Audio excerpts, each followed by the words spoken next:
Hi, this is Tyler Scott from CPC Danville, and today's devotional is about the friendship between David and Jonathan.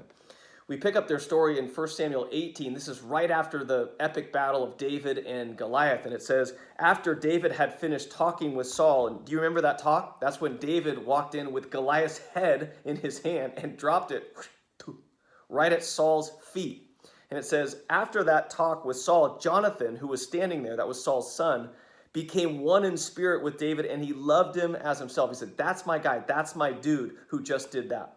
From that day, Saul kept David with him and did not let him return to his father's house. And Jonathan made a covenant with David. That's the deepest form of friendship with David, because he loved him as himself. Now, the way you made a covenant is you cut a covenant. That's where we get our phrase, let's cut a deal. What happens is, for a covenant to be cut, you take an animal, you cut it in half, you'd lay the carcasses on one side and make a little aisle, and then each person who's a part of the covenant relationship establishing it would walk between it. And what you were saying is, when you shook hands on that deal, you were saying, if I don't uphold my end of the covenant, my end of the relationship, my end of this bargain, then this, the dead animal, this will happen to me. You're basically saying, I bet my life on keeping my end of this covenant relationship. That's what Jonathan and David had. It says Jonathan took off his robe he was wearing and gave it to David along with his tunic, his sword, his bow, and his belt. Whatever Saul sent him to do, David did it successfully. That Saul gave him a high rank in the army, and this pleased all the people and Saul's officers as well. Then something interesting happens. When the men were returning home after David had killed Goliath, the Philistine, the women came out from all the towns of Israel to meet King Saul, and singing and dancing with joyful songs, with tambourines and lutes. And as they danced, they sang, Saul has slain his thousands. Saul loved that part, but they kept going.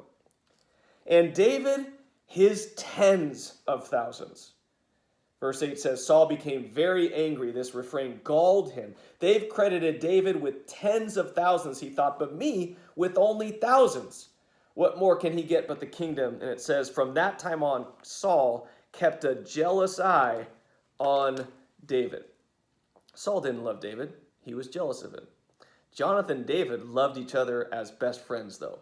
And one of the biggest elements of being a great friend that you see here, the juxtaposition of how Saul looked at David and how Jonathan looked at David, is Saul kept score with David.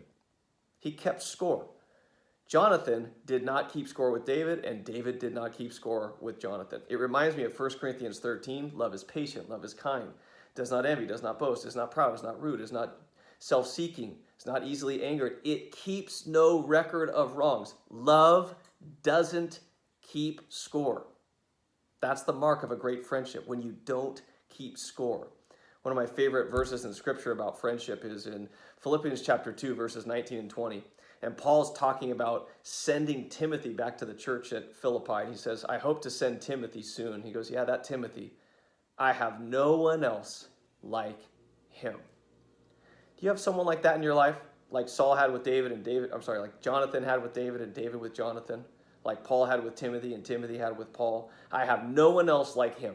I have no one else like her. I have no one else like them. Those are blessings from God. So if you have one of those friendships, and I trust that you do in your life, I'm going to ask you to do three things in response to this devotional. Number one, thank God right now. Stop and pray and thank God for the blessing of those friendships who don't keep score. Could be your best friend, could be your spouse, could be a son, a daughter, a sibling.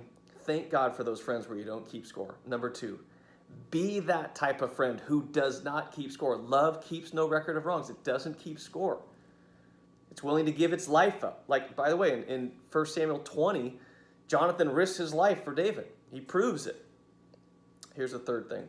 Don't just thank God for those types of friends or be those types of friends. The third thing I want you to do in response to this devotional today, reach out to one of those friends.